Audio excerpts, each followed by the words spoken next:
puro. E aí eu vou ter problemas e limitações na mensagem. Por exemplo, todo o processo de comunicação, ela se dá porque as ideias que eu estou verbalizando, elas têm que ter alguma conexão com as ideias que quem está me ouvindo tenha. Senão não é possível a comunicação. A gente não para pensar que a comunicação, como a gente está muito acostumado a falar e o outro ouvir, a gente acha que é uma coisa simples, né? Mas qualquer pessoa que estude um processo da comunicação é algo muito complexo. Porque as ideias que eu estou aqui transformando em palavras e que quem está me ouvindo está captando, elas só vão fazer sentido se a gente tiver ideias parecidas, senão eu não consigo nem me comunicar. Então, por exemplo, é por isso que eu não poderia pedir para um espírito me dar uma resposta das quais eu não tenho nem palavras e nem ideias para ele conseguir transformar isso em algo que eu possa entender. Por isso que a gente não consegue entender, por exemplo, Kardec diz, né, a natureza íntima de Deus. Os espíritos vão dizer, não há como saber, falta um sentido para isso, que é uma faculdade nova. Há limitações, por causa disso que eu estou falando. A gente tem que prestar de uma maneira mais atenta o processo de comunicação. É por isso que quando uma pessoa fala em outro idioma, eu não entendo se eu não conheço aquele outro idioma. Porque eu não tenho aquelas ideias ali, naquele formato de palavras. Se eu começar a falar francês aqui, quem não sabe francês não vai me entender.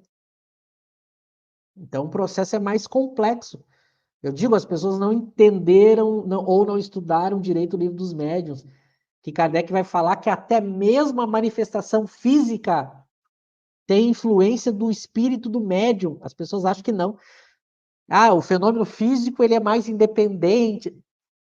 Kardec vai descobrir que não é assim, o processo é muito mais complexo, porque o espírito, para se comunicar, ele precisa do fluido do médium.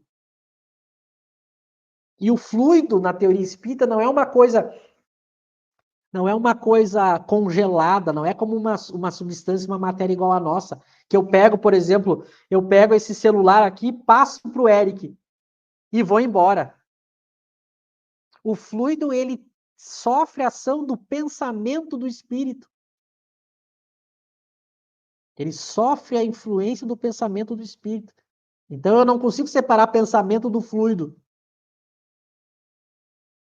Então essas noções que é importante as pessoas saberem para não fazer leituras equivocadas da obra, que é o que acontece aí quando a gente vai ver, às vezes a gente vai ver um movimento espírita querendo interpretar a obra as obras de Kardec, como elas não prestaram atenção nesses detalhes, elas fazem, às vezes, interpretações ingênuas. Elas acham que Kardec é ruim em alguma coisa, no processo, mas não é que ele realmente sabia das coisas. E por isso, justamente, ele fez assim, né? Bom, se vocês não têm mais nada, acho que a gente pode ler mais um slide para a gente. Deixa eu passar essa pergunta pro Eric aqui, que essa pergunta Pode. eu julgo ela até importante. Eric, dá para você ler aí?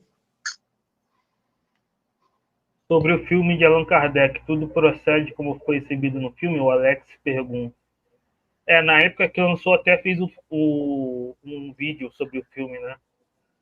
Lá 2019. Tem alguns pontos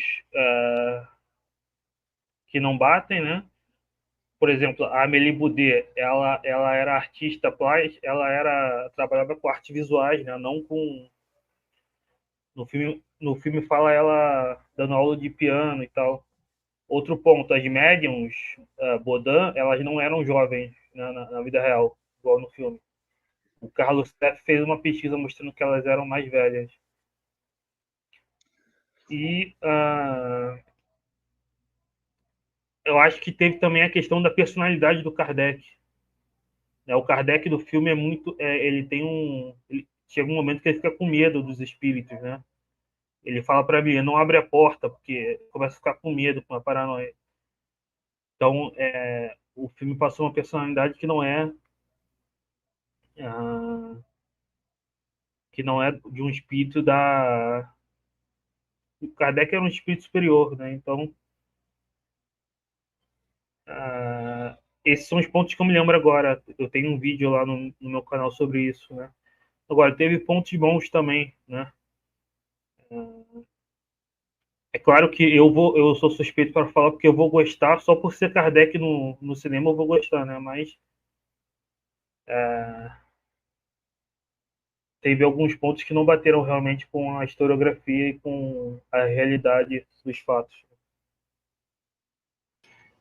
Na verdade, mostrou um Kardec até covarde, né, Eric? Um Kardec assustado, naquele diálogo com o padre quando ele foi preso, uma submissão, algo que não condiz com o espírito elevado. Bom, o Michel, a Lucimar fez essa pergunta para vocês, e acredito até que o Eric talvez vai conseguir dar essa informação. Há em Belo Horizonte casas espíritas que estudam Kardec e fazem evocações? Algum de vocês sabem dar essa informação?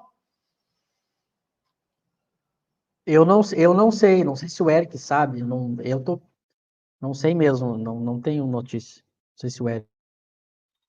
Lucimar, eu não conheço Centro Espírita Kardeciano, não conheço o CEAL, mas é em Fortaleza. Eles fazem invocações. São poucos, né, os centros espíritas que fazem, né? É raro, realmente. Agora, grupos particulares e familiares, você pode ir no IPEAC, né? Quem administra lá, acredito que seja a Terezinha Poli, ela pode responder lá por e-mail, né? Tem muitos grupos particulares e familiares que se reúnem online ou presencialmente que fazem vocação hoje em dia, né? Mas fisicamente, em BH, eu não sei. Você poderia depois me contactar pelo Insta que eu respondo melhor.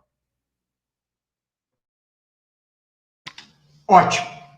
Michel, posso passar? Já posso colocar na tela? Pode colocar. Coloca a próxima que é mais. Só para a gente ver agora ele comentando da segunda edição.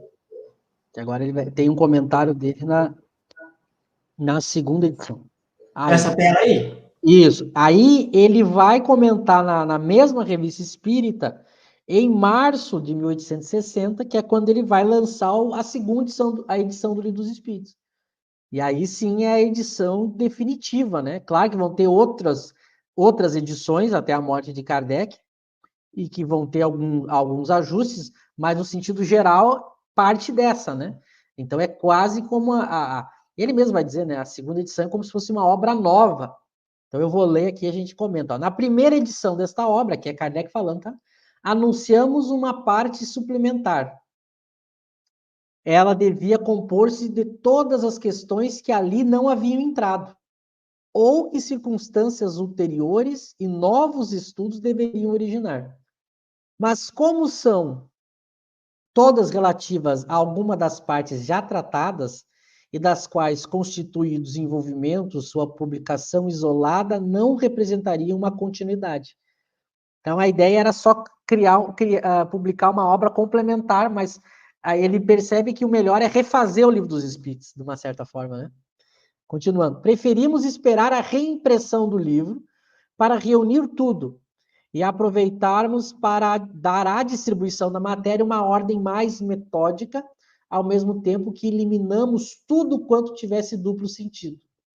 Essa reimpressão pode, pois, ser considerada como uma obra nova, posto não tenham os princípios sofrido qualquer alteração, salvo muito poucas exceções, que são antes complementos e esclarecimentos do que verdadeiras modificações. Essa conformidade com os princípios emitidos, malgrado a diversidade das fontes em que foram auridas, é um fato importante para o estabelecimento da ciência espírita. Nossa própria correspondência prova que comunicações em tudo idênticas, senão na forma, pelo menos no fundo, têm sido obtidas em várias localidades, muito antes da publicação do livro que veio confirmá-las e dar-lhes um corpo regular. Por seu lado, a história atesta que a maioria desses princípios foram professados pelos homens mais eminentes dos tempos antigos e modernos e vem, assim, trazer a sua sanção. Então, nota, Ele mostra que não adiantaria publicar só complementos, né? Então ele refaz o Livro dos Espíritos,